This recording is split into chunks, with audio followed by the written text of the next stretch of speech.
Hi friends, మనం ఈరోజు పుదీనా చట్నీ ఎలా చేసుకోవాలో చూద్దాం. దానికి కావాల్సింది 2 టేబుల్ స్పూన్ల ఆయిల్ వేసుకొని వట్టి మిరపకాయలని చాలా దూరగా లైట్గా ఫ్రై చేసుకోండి. ఫ్రై చేసుకున్న తర్వాత వాటిని తీసి పక్కన పెట్టేసేయండి.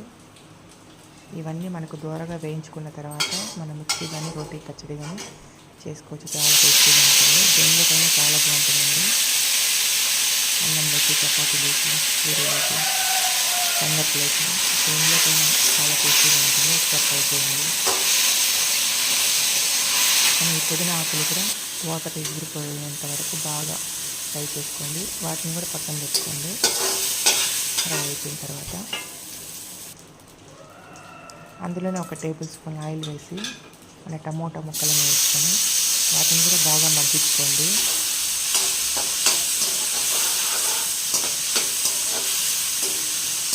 చాలా టేస్టీగా ఉంటుందండి. ఒకసారి ట్రై చేయండి.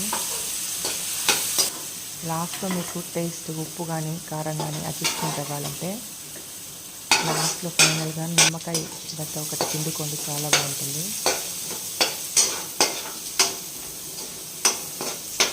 మనం ఆనియన్స్ కూడా దూరగా వేయించుకోవాలి.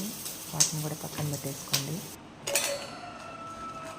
అన్నీ మిక్సీ పట్టుకోవాలి. వట్టి మిరపకాయలు, సాల్ట్, జీలకర్ర, తెల్లగడ్డ ఇవన్నీ వేసి మిక్సీ పట్టుకోవాలి.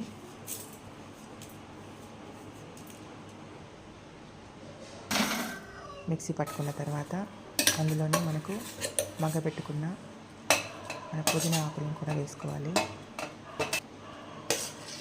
టమోటా ముక్కలు మగ్గపెట్టినవి, ఆనియన్స్ ఇవన్నీ కూడా వేసుకొని మళ్ళీ మిక్సీ పట్టుకోండి.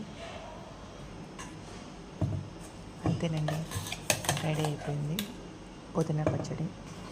చాలా టేస్టీగా ఉంటుంది. ఒకసారి ట్రై చేయండి.